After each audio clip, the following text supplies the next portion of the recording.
Languages to music. Languages to music. Languages to music. Languages to music. So, welcome everybody to the Languages to Music Africa Special podcast with very special guest today for Swahili to Music, Frankie Maston. Thank you, Frankie, for Hi. joining us. Thank you so much. It's a pleasure. Oh, it's so nice to have you. I wish I could be interviewing you in Dar es Salaam, Oh, but yes. It would have been really nice to host you here in this heat. oh please, please, I'm really the first plane out. I'll be there. But Hopefully soon. Hopefully I very hope soon. so. It's so nice to connect with you. I'm a recent discoverer of your music through our lovely mutual friend Jennifer and the Yes. Lounge, Lyricist Lounge Tanzania, and yeah, so I'm really excited to interview you about your music journey and also the languages you speak and how you mix those two. So Ready? so tell us which languages do you speak? So, I speak English and Kiswahili, those two. And I am. Since I know a few I know a few words from Rwandese. Then that's because I a mix of Tanzania and Rwandese.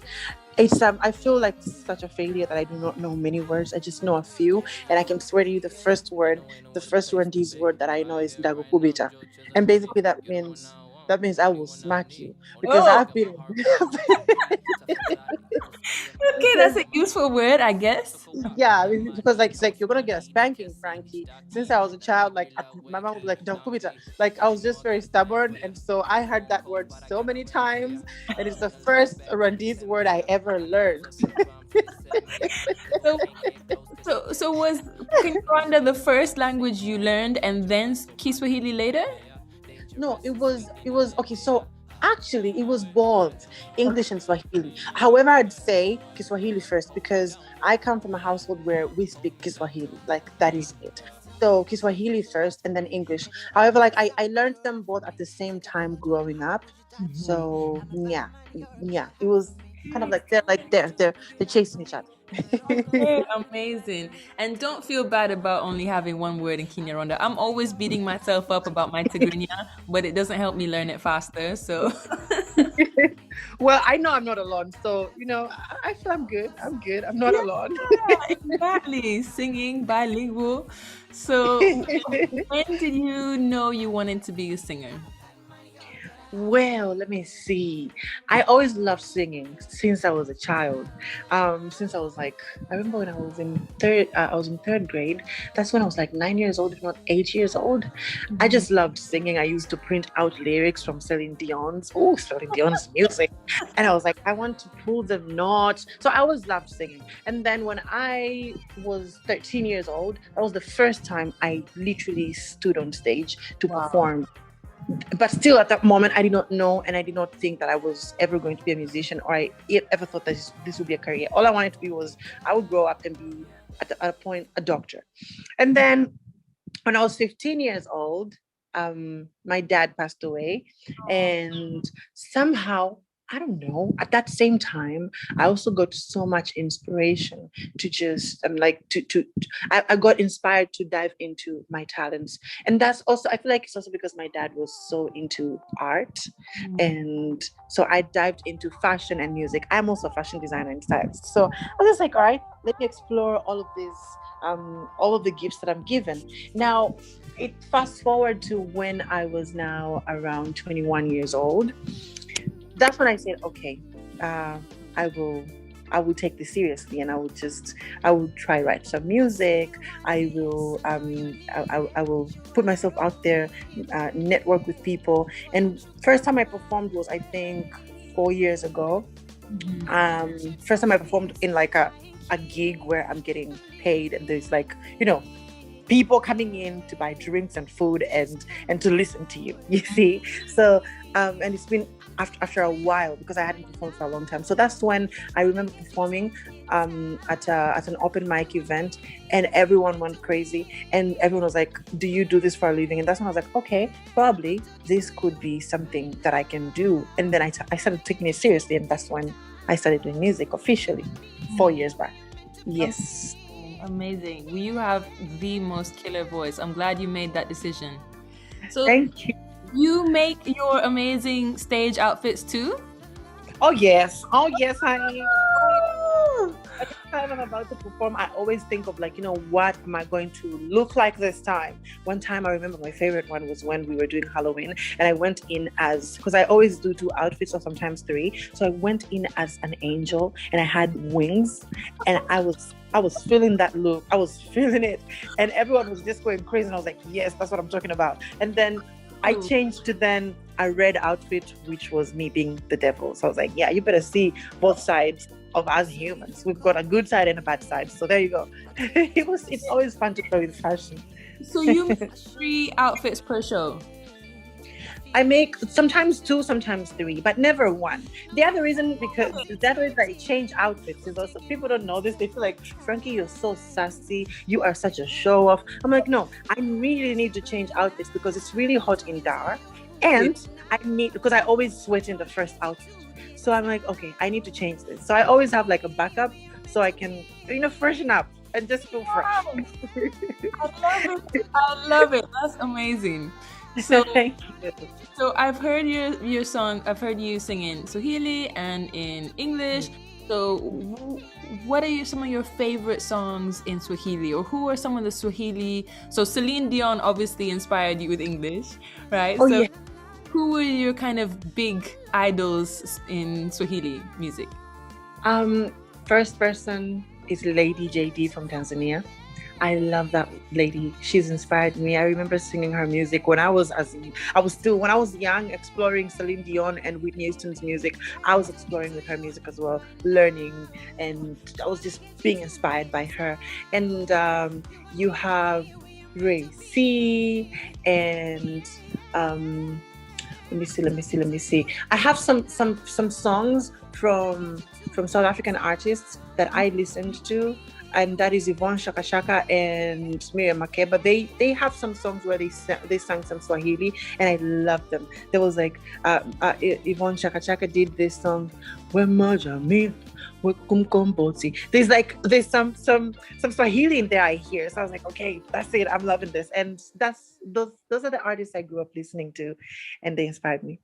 Amazing. I guess it's hard to say when it's your kind of native language sometimes, but is there anything particular you like about Swahili? Like, for example, I don't speak it, but I think it sounds really musical, like when I hear people speaking it, or Mm-hmm. anything particular you appreciate about it?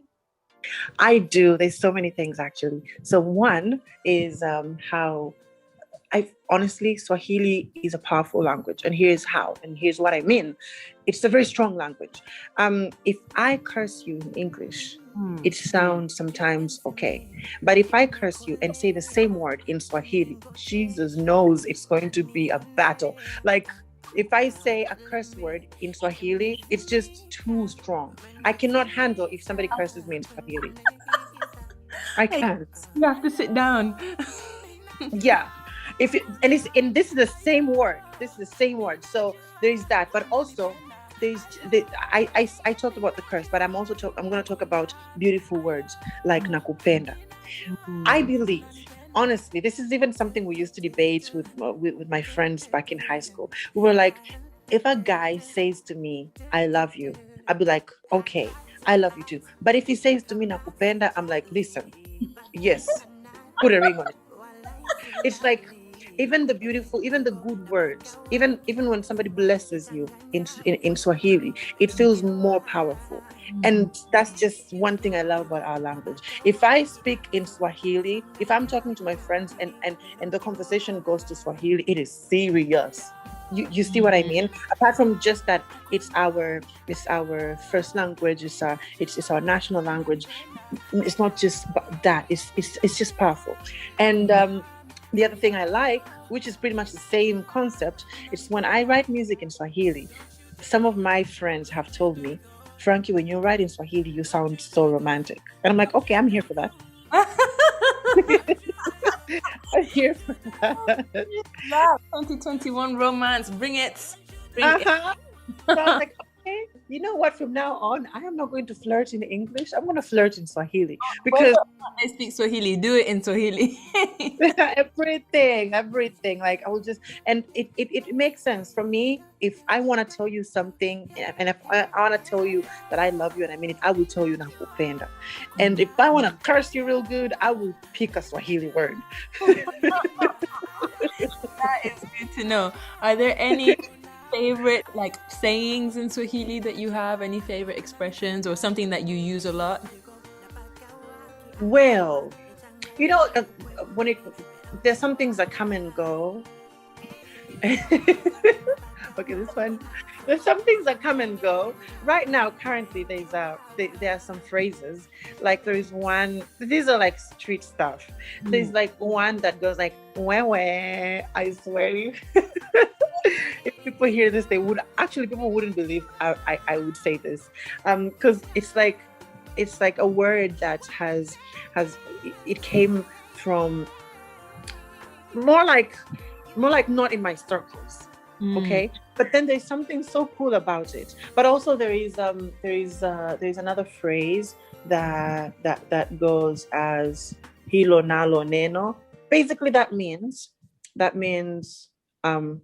now that's word, something like that. Like when somebody says something that slaps, something that is really, really strong and powerful, we go like, yeah, hilo nalo neno. You know what I mean? This is a few phrases that me and my friends would just say. And then there's one where me and my friends, when we see a person and we're trying to figure them out, if you know what I mean, we're always like, I would ask him this. I'd be like, kuna tatizo hapa. Basically, he's like, is there an issue here? And he'll be like, yeah, kuna tatizo kubwa, meaning like there is a big issue. And that's like our own inside joke. It's an inside joke that it's like it means something. Oh God, this one, forget about this one. But yeah, there's a few words. there's a few phrases, a few words that I really like, some Swahili words that wouldn't pass a date without me saying. Oh, amazing. Yeah. What were your experiences like learning languages at school? Most of the time when I ask people, it had plenty of room to be improved. But I don't know, did you have to learn another language at school? Did you have a choice? Do you remember how you were taught, whether it was effective? Okay. Honestly, it was not, if you ask me. And I think part of the reason is growing up, I feel like for me, it's easier to learn a language naturally as opposed to like, let's now sit here and seriously learn it. I would be the same person that would just go to a country where they speak French and I would just put myself in there and figure it out. I would not go to class for it. That's just me. That is just me, because I feel like when it's made too serious, it scares me. Yeah. But when it's like, it comes naturally for me, specifically language, when it comes naturally, I learn it real quick. And so, yeah. So learning in school, I remember I had to learn French. It was quite tough because now I have to be tested about it. And it was like too serious. It wasn't, but then I remember there's a time when I stayed in camp for like a month or two with so many French speaking friends, and they were talking so much French, like they were speaking a lot of French, like they were not using English, because we were like, okay, it's like so many people here, so we speak English so we can understand each other. But then there was a time when I felt like, oh, I'm all alone here. But then the beauty of it is that when they were speaking French, I could learn, I could hear, and I could understand. There's a way I could just understand. And so for me, it's easier to learn it naturally as opposed to when I learned it back in school. It was really hard. I forgot everything. Yeah, it's very disconnected, I find. I didn't really learn French until after school when I was doing music in French and finding music I liked in French. It just really didn't. Yeah, it becomes more interesting, if you Yeah, ask me. and straight to the point instead of kind of practice for conversations Yes. you're having. You're kind of thrown into the conversations already. Uh-huh. Oh, one time I remember when we were in secondary school, we used to have a teacher who would walk in class and only speak French while she's teaching us French. That was just, for me, it was like, okay, now who are you talking to? We don't get what you're saying. But then it was honestly, it was a waste of time. Yeah. Yeah, some people really, promote never translating, always speaking in the main language, and then some people really need, that translation and prefer that. Yes, I'm that person. Yeah, I prefer some translation too, or at least just at the beginning. So if I'm learning a song and someone tells me the meaning in Swahili, and tells me the meaning in English, and then I learn it just so I know what I'm getting into. I guess I like that support, and practice it in the language you want to learn. Do you think musicians have an advantage in learning a language? I think so. Because I feel like when it comes to learning anything through art, it's an advantage because art is entertaining, art is fun, art is inspiring, art is entertaining, and so music specifically is entertaining. It's fun to listen to music. So sometimes you listen to a song, you already know all the words. Sometimes even properly, you can sing it with the pronunciations properly. And sometimes when you're told what the words mean, you somehow pick a few words and they just stay in you. You learn them right then and there. I know a song that I can sing in French. Oh yeah. But I know a song that I can sing in French, but I honestly do not know what it means until somebody tells me someday what it means. But I love it. I enjoy it. And that way, I feel like there's a song in Swahili, in French, and there's a song in Zulu as well. I think that's Zulu, a Southern African language that I know how to sing from the very beginning to the very end. And I learned the meanings of a few words from that song easily because they're in a song. Not because somebody said them to me and told me what they meant, because they're in a song. Yeah, I think songs, once they're in your head, it's just impossible to forget it, especially if it's a song you love. But even a song that you don't love, there's so many catchy songs that stay in your head, even if you if you don't want them there. Does Swahili enable you to understand other languages? Like, are there links when you hear Zulu or Kinyarwanda? Are there similar words? Yes, there are so many, especially the Southern African languages like your Zulu, your Xhosa. Like there's so many words that sometimes I hear and I'm just like, yeah, I know that. It's the same in Swahili, or it sounds just a little bit different. Yeah, there's so many words. And I cannot think of anyone right now, but I know there's so many words. Yeah. And can you tell? Are there strong accent differences? So if someone speaks, can you tell immediately if they're from Kenya or Tanzania or Congo or when they speak? Yes. Yeah. I feel like there's an accent. Kenyans have an accent. People from Uganda have an accent when they use Swahili, right? When they speak Swahili. People from Rwanda have an accent, which I really find interesting and fascinating. People from Congo, even when a South African speaks Swahili, there's always an accent. You will know that this person is South African. This person is Kenyan. This person is Rwandese. This person is Congolese. You know that. Yeah. And since the series that I'm working on now, I'm really focusing on African languages. If you could speak any other African languages, which ones would you want to learn? Oh, there's a lot. Okay, now I have to juggle in my mind and pick one, right? Yeah, just one.